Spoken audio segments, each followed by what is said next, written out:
1953 ની અંદર જ્યોર્જ પેલેડે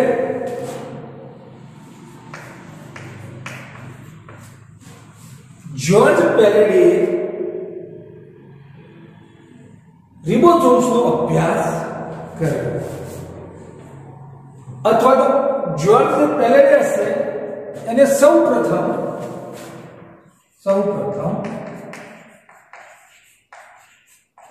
કણિકામય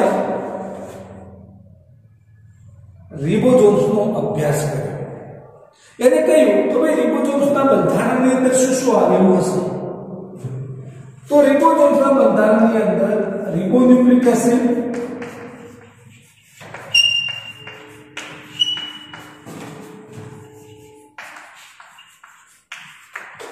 અને બીજા નંબરની અંદર પ્રોટીન આવેલું હશે. તો રિબોન્યુક્લિક એસિડ અને પ્રોટીન બંધારણમાં જોવા મળે છે. રિબોન્યુક્લિક એસિડ 65% જોવા મળશે, 65%, અને પ્રોટીન 35%.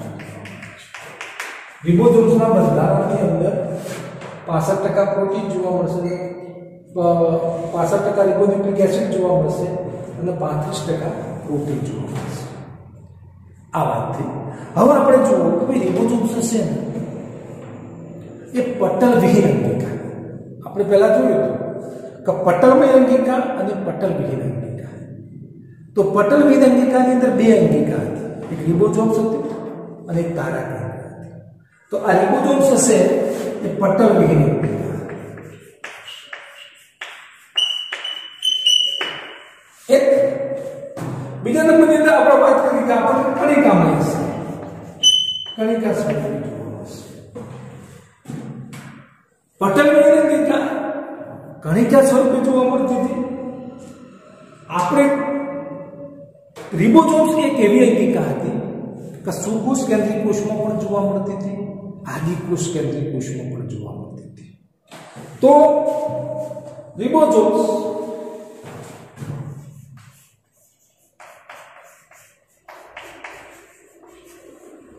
પટલ વિહીન અંગિકા,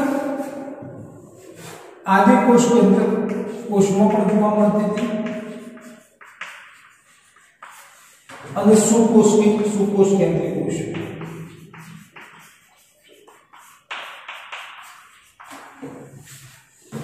આપણે જોતા હતા કે ભાઈ આદિકોષ કેન્દ્રની અંદર રિબોસોમ્સ હતું. એ રિબોસોમ્સ આપણને 70 પ્રકારના જોવા મળતા હતા. કેટલા પ્રકારના જોવા મળતા હતા? 70 પ્રકારના.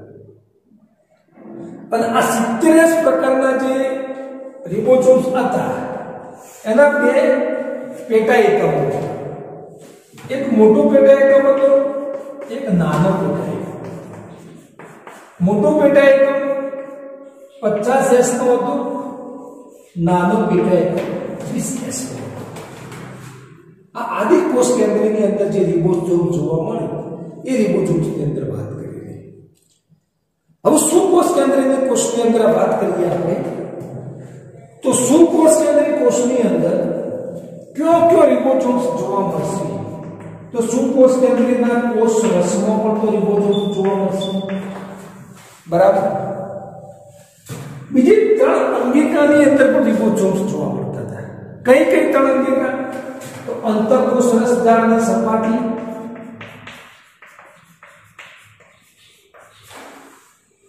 પછી આપણે જોયું હરિતકણની અંદર પણ રિબોસોમ્સ જોવા મળતા હતા અને કણાભ સૂત્રોમાં પણ રિબોસોમ્સ જોવા મળતા હતા. હરિતકણમાં પણ જોવા મળતા હતા અને કણાભ સૂત્રોની અંદર પણ રિબોસોમ્સ જોવા મળતા હતા. સુકોષ કેન્દ્રીય કોષની અંદર જે રિબોસોમ્સ જોવા મળતા હતા એ SES પ્રકારના રિબોસોમ્સ. કયા પ્રકારના હતા? SES. આદિકોષ કેન્દ્રની અંદર કેટલા પ્રકારના હતા? 70 પ્રકારના. સુકોષ કેન્દ્રીય કોષની અંદર SES. આના પાછળ બે પેટા એકમ બન્યા, એક મોટો પેટા એકમ, નાનો પેટા એકમ. મોટો પેટા એકમ હતો 60S હતો અને નાનો પેટા એકમ 40S હતો. મોટો પેટા એકમ 60S હતો, નાનો પેટા એકમ 40S હતો. આ S વસ્તુઓ છે, S કારણ કે આની જે શોધ હતી એ સ્વેડબર્ગ નામના વૈજ્ઞાનિકે કરી. કયા નામના? સ્વેડબર્ગ. એટલા માટે એને એસ તરીકે ઓળખવામાં આવે છે. અને આ એસ ખરું, આ એસ એટલે કદ અને ઘનતાનું માપ આપે છે. શું માપ આપે છે? કદ અને ઘનતા. આનું માપ આપે છે. એસ એટલે સ્વેડબર્ગ યુનિટ અને કદ અને ઘનતાનું માપ આપે છે. આપણને ખબર છે કે રિબોઝોમનું મુખ્ય કાર્ય પ્રોટીન સંશ્લેષણ હોય છે. પણ રિબોઝોમ્સ પટલ વિલંગિકા, આદિકોષ કેન્દ્રી, સુકોષ કેન્દ્રીમાં જોવા મળે છે. આદિકોષ કેન્દ્રીમાં કયા પ્રકારના જોવા મળતો? સુકોષ કેન્દ્રના કોષરસ સમૂહ, બાકીની ત્રણ અંગિકાઓમાં એમાં કયા પ્રકારના રિબોઝોમ્સ જોવા મળતા હતા? તો આજે આપણે રંજક કણો અને રિબોઝોમ્સ વિશે વાત કરીએ. હવે આપણે એક આગળની રચના કોષરસ કંકાલ વિશે અભ્યાસ કરીએ. કોષરસ કંકાલ. તો સુકોષ કેન્દ્રી કોષોનો કોષરસ જેલી જેવું હોય છે અને આ જેલી જેવા કોષરસને આધારની જરૂર પડતી હોય છે અને આ આધાર આપવા માટે કોષરસની અંદર, સમગ્ર કોષરસની અંદર એક વિશિષ્ટ પ્રકારની રચના જોવા મળે છે જેને કોષરસ કંકાલ તરીકે ઓળખવામાં આવે છે. તો કોષરસ હશે સુકોષ કેન્દ્રી કોષોની અંદર કોષરસ કેવો હશે? જેલી જેવો. અને એક જેલી જેવા કોષરસને આધાર આપવા માટે અથવા મજબૂતાઈ આપવા માટે સમગ્ર કોષરસમાં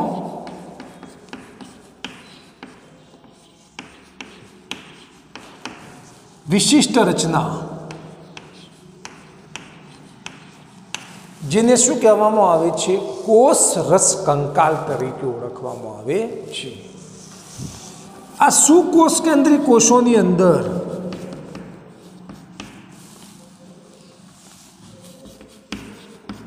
કોષોના કોષરસની અંદર કોષરસ કંકાલ જોવા મળે છે. બધા જ સુકોષ કેન્દ્રી કોષોના કોષરસની અંદર કોષરસ કંકાલ જોવા મળે છે. હવે કોષરસ કંકાલની રચનાની અંદર આપણે વાત કરીએ તો રચના, તો કોષરસ કંકાલની અંદર પ્રોટીનના તંતુઓ આવેલા હોય છે. શું આવેલું હશે? પ્રોટીનના તંતુઓ. અને આ પ્રોટીનના તંતુઓને સંકોચનશીલ પ્રોટીન કહેવામાં આવે. શું કહેવામાં આવે? સંકોચનશીલ પ્રોટીન.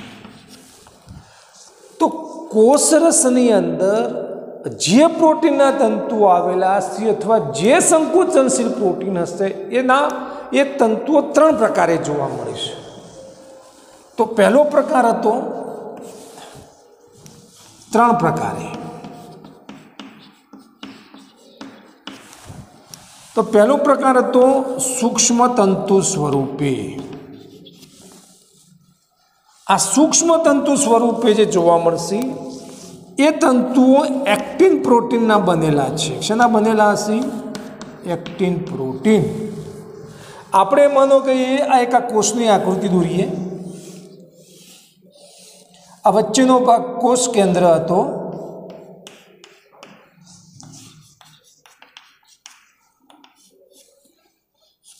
આ કોષરસ પ્રસ્તર, આ એની અંદર એક જેલી જેવો કોષરસ અને આ કોષરસની અંદર, સમગ્ર કોષરસની અંદર આ રીતે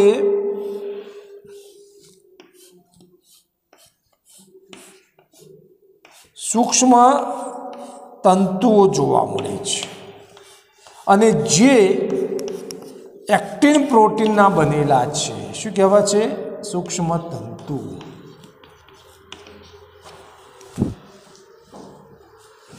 બીજા નંબરની અંદર સૂક્ષ્મ નલિકા.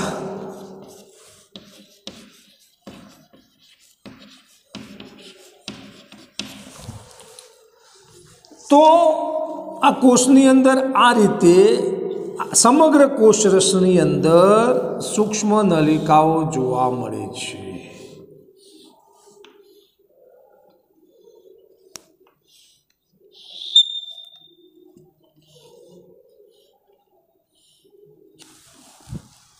आ सूक्ष्म नलिकाओ।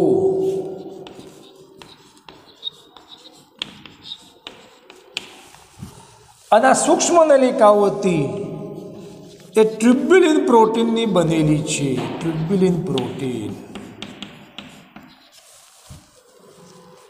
અને ત્રીજા નંબરની અંદર સૂક્ષ્મ તંતુકો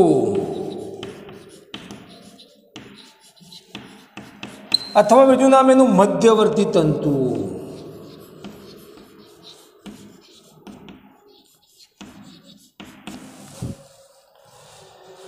તો આ સૂક્ષ્મ તંતુકો છે એ સૂક્ષ્મ તંતુ અને સૂક્ષ્મ નલિકાઓને જોડે છે। આ રીતે સૂક્ષ્મ તંતુ અને સૂક્ષ્મ નલિકાઓને જોડે છે।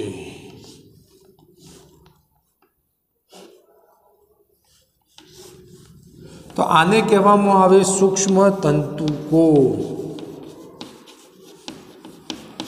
અથવા તો મધ્યવર્તી તંતુઓ। અને આ તંતુઓ કોલેજન પ્રોટીનના બનેલા છે। કયું પ્રોટીન? કોલેજન પ્રોટીનના બનેલા છે। તો આખે સુકોષ કેન્દ્રી કોષના કોષરસની અંદર એક જાડું તૈયાર થતું હોય, પ્રોટીનના તંતુઓ જોડે અને તંતુમાં આખી રચના જોવા મળે છે। અને જે કોષરસ જે જેલી જેવો એને આધાર આપવાનું કાર્ય કરે છે। અને સુકોષ કેન્દ્રી કોષોના સમગ્ર કોષરસની અંદર આ કોષરસ કંકાલ આવેલું હશે। અને આ કોષરસ કંકાલનું કાર્ય તો કોષરસને આધાર અથવા મજબૂતાઈ આપે છે, એક। બીજા નંબરની અંદર ગતિશીલતા આપે છે।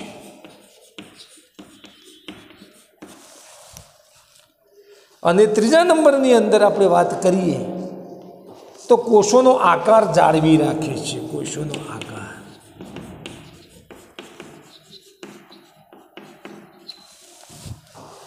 ગતિશીલતાની અંદર આપણે વાત કરીએ કે જ્યારે અંતઃકોષરસ જાળ હશે એ પ્રોટીન અને લિપિડની જે પુટિકાઓનું નિર્માણ કરશે કોષરસની અંદર મૂકશે, પણ એ પુટિકાઓ હલનચલન કરી શકતી નથી। પણ આ કોષરસ કંકાલના હલનચલનને કારણે એ પુટિકાઓનું હલનચલન જોવા મળે છે। તો આ રીતે કોષરસ કંકાલ એક મહત્વની રચના હતી જે આધાર, મજબૂતાઈ, ગતિશીલતા અને કોષોના આકાર સાથે સંકળાયેલી છે। આપણે આગળ એક વાત કરીએ વળી પાછી બીજી એક અંગિકાની।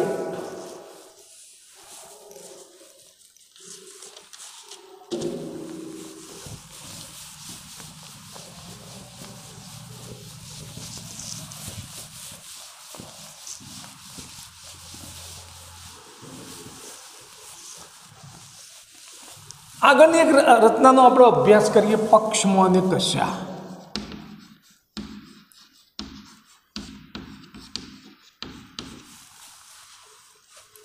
તો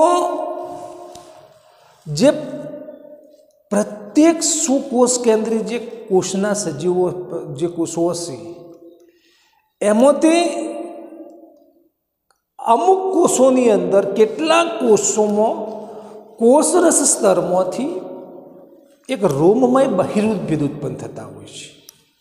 તો સુકોષ કેન્દ્રી કોષોના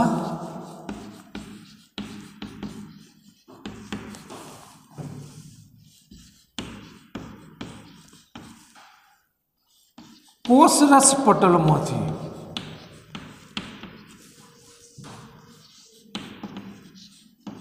રોમમય રચના ઉત્પન્ન થાય છે, રોમમય બહિરુદભેદ।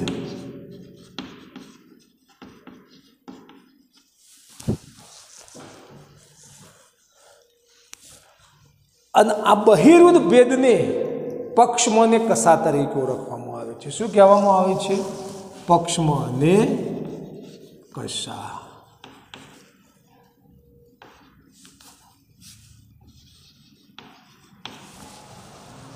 જે સુકોષ કેન્દ્રી કોષ હશે, જે સજીવો હશે એમાંથી કેટલા સુકોષ કેન્દ્રી કોષોના સજીવમાંથી કોષરસ પટલમાંથી એક રોમમય બહિરુદભેદ એટલે બાહ્ય રચના ઉત્પન્ન થાય છે। કેવી રચના ઉત્પન્ન થશે? બાહ્ય રચના। आ बाह्य रचना ने पक्ष में था कसा तरीके ओळखवामां आवे। तो मानो कि एक कोष हशे,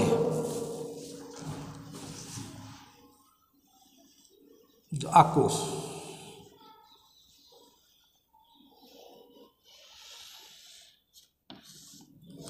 आ कोषनु कोषरस स्तर हशे, कोषरस स्तर अथवा कोषरस पटल।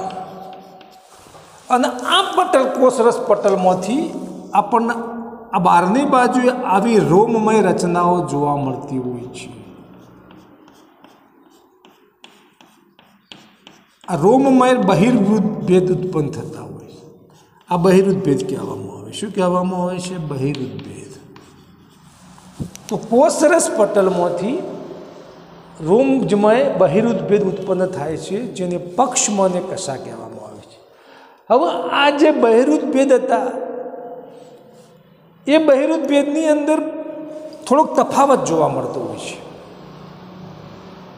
આ પક્ષમાં અને કસાની અંદર પણ તફાવત જોવા મળશે। ઉત્પન્ન બહિર્વૃત ભેદ છે, પણ જે કોષમાંથી આ જે બહિર્વૃત ભેદ હશે, જે કોષરસ પટલમાંથી જે આ બહિર્વૃત ભેદ ટૂંકો હશે, ઘણી સંખ્યામાં હશે,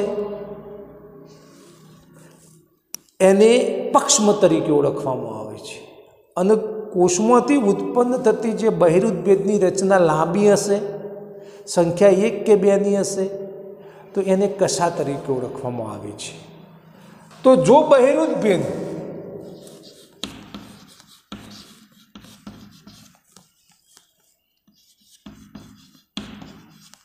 એટલે ઉત્પન્ન થતી કોષરસ પટલમાંથી ઉત્પન્ન થતી રોમમય રચના એટલે બહિર્વૃત ભેદ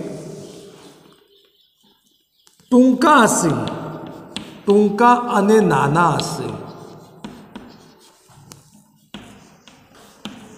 અને ઘણી સંખ્યામાં હશે,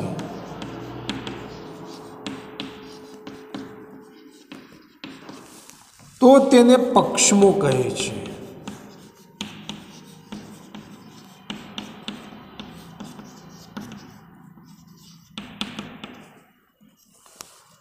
પેરામેસિયમમાં આપણે જોઈશું તો પેરામેસિયમની અંદર આખા જે એનો બહારનું જે કોષરસ સ્તરનું આવરણ હતું એની ઉપરથી આપણને નાના નાના પક્ષમો જોવા મળશે, જે ટૂંકા હશે, ઘણી સંખ્યામાં હશે, નાના હશે। તો જે પક્ષમો પેરામેસિયમની અંદર પક્ષમો ઉત્પન્ન થતા હોય છે, અને આ પક્ષમો હશે એ હલેસાની જેમ કાર્ય કરે છે। કેવી રીતે કાર્ય કરશે? હલેસાની જેમ કાર્ય કરે છે। જે રીતે આપણે હલેસું મારતા હોય એની રીતે હલેસાની જેમ કાર્ય કરતા હોય છે। અને હલેસાની જેમ કાર્ય કરે એટલે કોષ અને કોષને ઘેરીને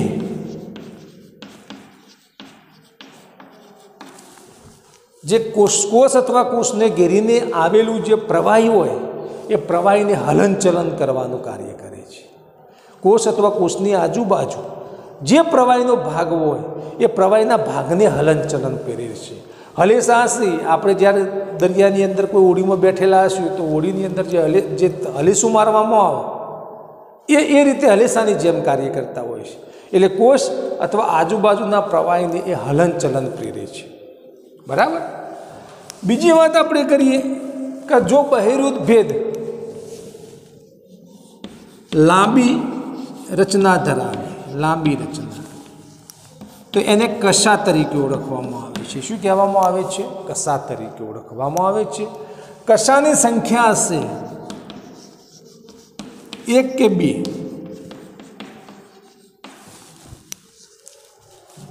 કશાની સંખ્યા કેટલી હશે? 1 અથવા 2। આ કશા હશે, કશા એક કોષને પ્રચલન કરાવે છે। કોષને શું કરશે? કોષને પ્રચલન કરાવે છે। કોષને પ્રચલન કરાવે છે। અને ઉદાહરણ તરીકે આપણે જોઈએ તો યુગ્લિના, શું કહેવામાં? યુગ્લિના। તો યુગ્લિનાની અંદર તમે જો કે એક યુગ્લિનાનો કોષ આવશે, આ એનું કોષરસ પટલ હશે, અને આ કોષરસ પટલમાંથી આ રીતની એક લાંબી આ કશા નીકળતી હોય આને કહેવામાં આવી કશા.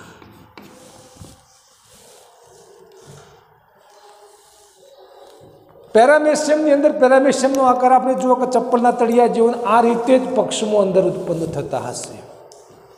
તો આ કશા હશે, આ કશા આ રીતે કુંતલાકાર થશે અને કુંતલાકાર થઈ અને કોષને પ્રચલન કરાવે છે. આથી એમ કુંતલાકાર થતી થતી જશે એટલે કોષને પ્રચલન કરાવતી હશે.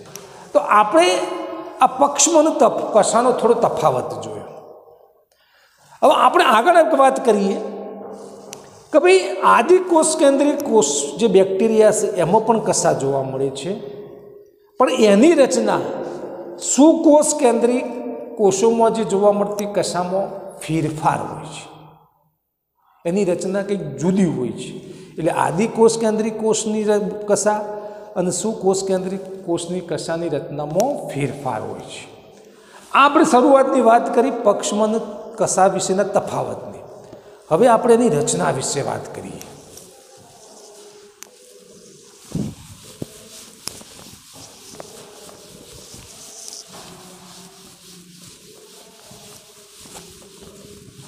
તો જ્યારે ઇલેક્ટ્રોન માઇક્રોસ્કોપની અંદર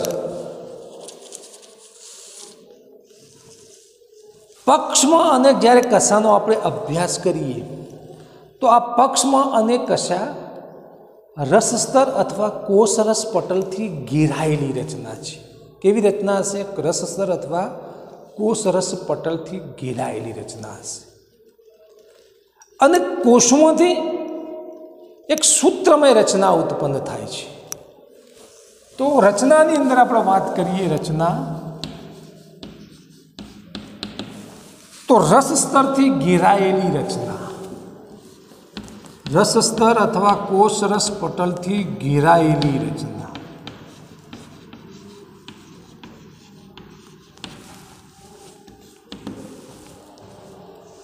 પક્ષમાં જે કશા છે એ કોષમાંથી લંબાયેલી સૂત્રમય રચના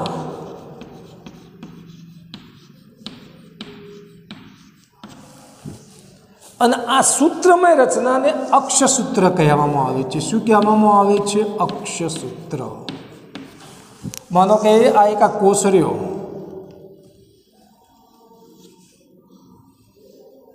અને આ કોષમાંથી એક લંબાયેલી સૂત્રમય રચના. તો આ સૂત્રમય રચનાને શું કહેવામાં આવે છે? અક્ષસૂત્ર.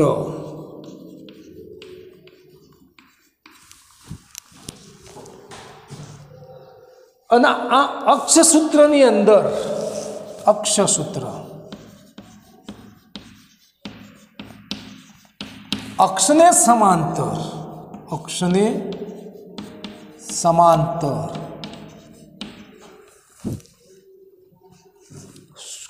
ઘણી સંખ્યામાં સૂક્ષ્મ નલિકાઓ જોવા મળે છે. ઘણી સંખ્યામાં સૂક્ષ્મ નલિકાઓ.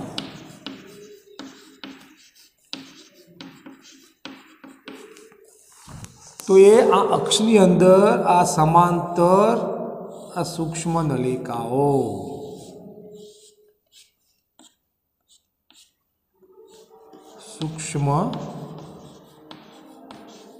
નલિકા.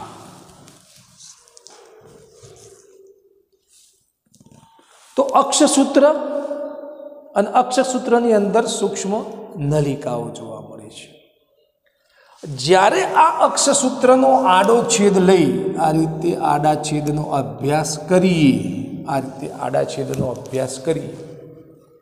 આડો છેદ લઈ અને સૂક્ષ્મદર્શક યંત્ર નીચે જોતો એની અંતસ્થ રચનાનો આપણને ખ્યાલ આવે. અને અંતસ્થ રચનાની અંદર અંતસ્થ રચનામાં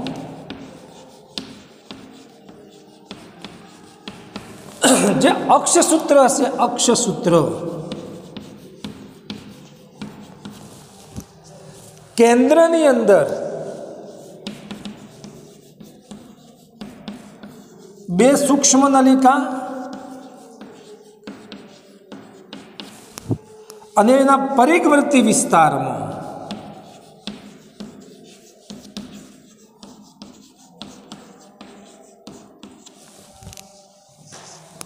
નવ સૂક્ષ્મ નલિકાઓ ધરાવે છે. 9 જોડ સૂક્ષ્મ નલિકાઓ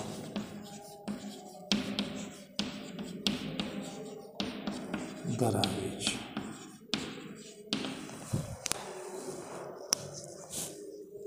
આકૃતિ હું દોરું છું, પણ જ્યારે આ અક્ષસૂત્રનો આડો છેદ લેવામાં આવે તો આ અક્ષસૂત્ર હશે, એ અક્ષસૂત્ર કેન્દ્રમાં એક જોડ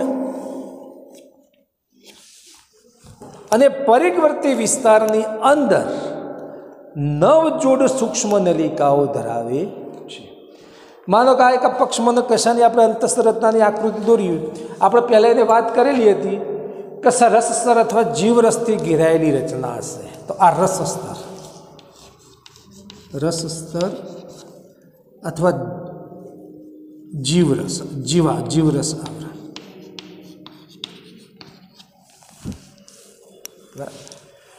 જ્યારે અક્ષસૂત્રની કેન્દ્રમાં 2 સૂક્ષ્મ નલિકાઓ, તો એ કેન્દ્રની અંદર આપણને 2 સૂક્ષ્મ નલિકાઓ જોવા મળશે. એક આ નલિકા અને એક આ નલિકા. તો આ નલિકાને કેન્દ્રના ભાગની અંદર જોવા મળે છે, એટલે આપણે એને કહીશું કેન્દ્રસ્થ અથવા મધ્યવર્તી સૂક્ષ્મ નલિકાઓ. શું કહીશું આપણે? મધ્યવર્તી સૂક્ષ્મ નલિકાઓ.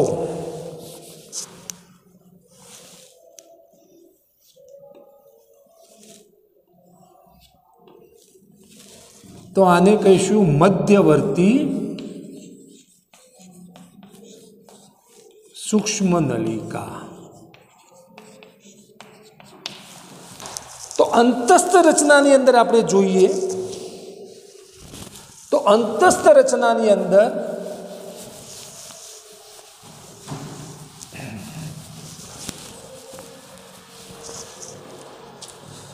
પહેલા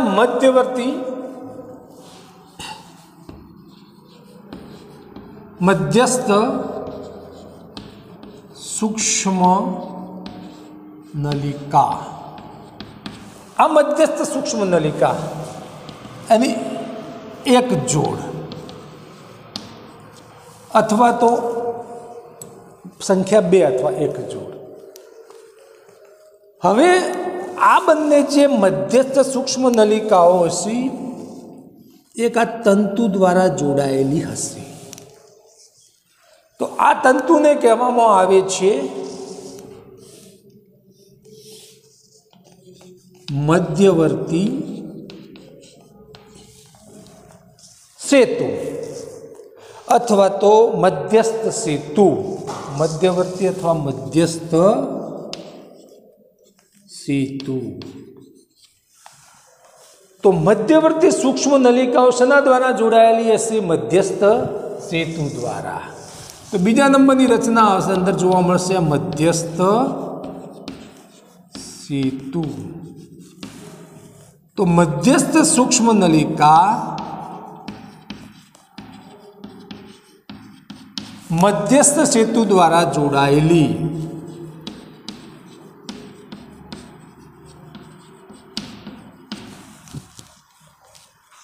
હવે આગળ એક આવશે મધ્યસ્થ પટલ અથવા મધ્યસ્થ આવરણ.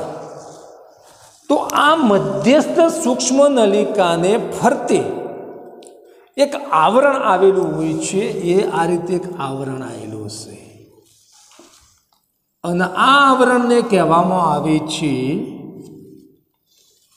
શું કહેવામાં આવે છે? મધ્યસ્થ આવરણ. હાલ આપણે જે કેન્દ્રના ભાગની વાત કરીએ છીએ, એટલે કેન્દ્રની અંદર જે વસ્તુ દેખાય એમાં પહેલાં મધ્યસ્થત્વ આવશે.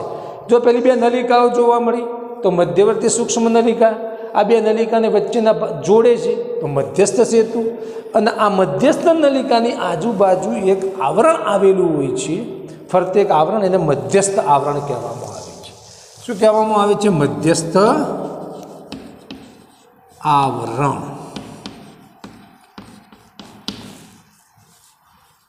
तो मध्यस्थ सूक्ष्म नलिकाओनी फरते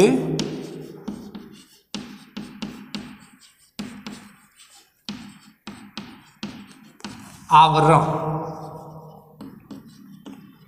तो यानी शू कहीए छीए आपणे मध्यस्थ आवरण। आ केंद्रनी वात पूरी थई गई। पहला आपणे लखी दीधुं कि अक्षसूत्र हतो ए केंद्रनी अंदर एक जोड़ सूक्ष्म मध्यस्थ सूक्ष्म नलिकाओ धरावे छे। हवे परिवर्ती विस्तार, तो आ परिवर्ती विस्तार, तो आ परिवर्ती विस्तारनी अंदर 9 जोड़ सूक्ष्म नलिका, एटले एक जोड़नी अंदर 2 सूक्ष्म नलिकाओ, एवी 9 जोड़ सूक्ष्म नलिकाओ धरावे छे। तो अहींया आपणे दोरीशुं आवी आ एक जोड़,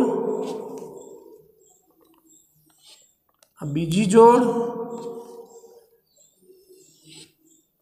आ त्रीजी जोड़, चौथी जोड़,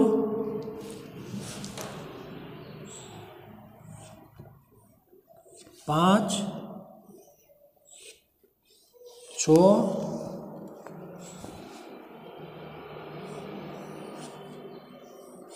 7,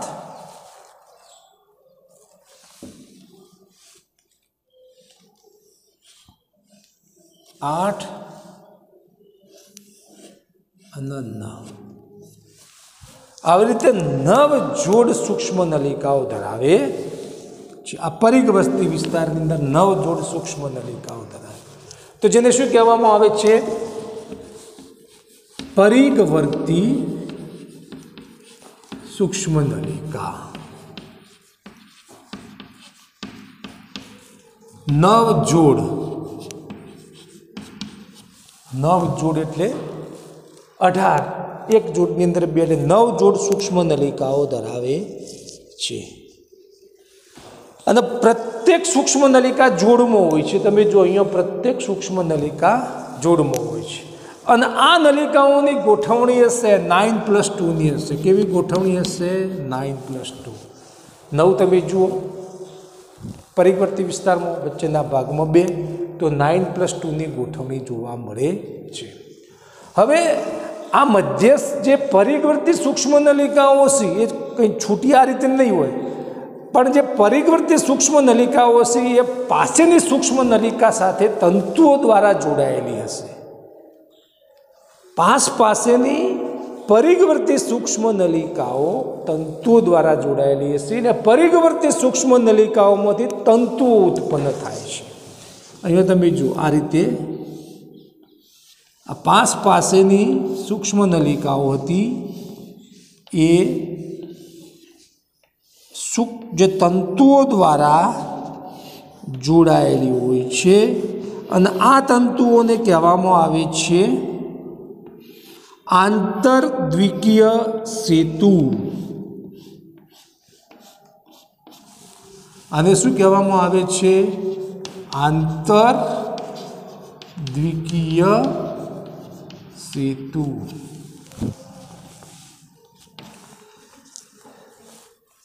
તો આંતરદ્વિકીય સેતુ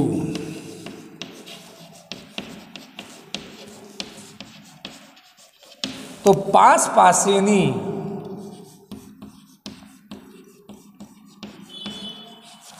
પરિઘવર્તી નલિકાઓને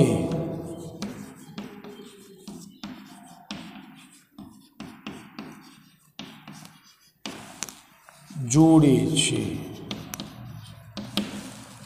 બરાબર। પછી આપણે આગળ વાત કરીએ, એક ભાગ આવશે ત્રિજ્યાવર્તી તંતુઓ।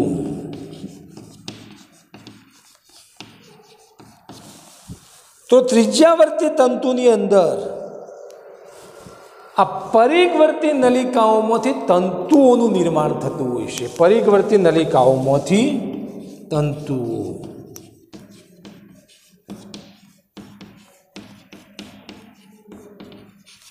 તંતુનું નિર્માણ।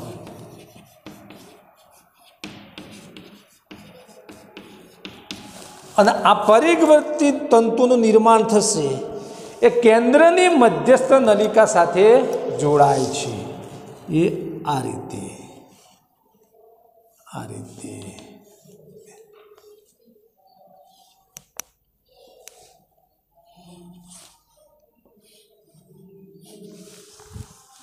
તો આને કહેવામાં આવે પરિઘવર્તી ત્રિજ્યાવર્તી તંતુઓ। તો પરિઘવર્તી નલિકામાંથી ઉત્પન્ન થશે અને ઉત્પન્ન થઈ અને કેન્દ્રની અંદર જે કેન્દ્રસ્થ જે મધ્યસ્થ નલિકા એ મધ્યસ્થ નલિકા સાથે જોડાણ કરે છે।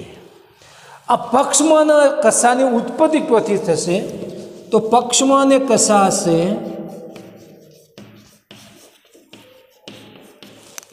એ તારા કેન્દ્રમાંથી ઉત્પન્ન થાય છે અને તે ભાગને જેને તલસ્થ કાય તરીકે તારા કેન્દ્રમાંથી ઉદ્ભવે છે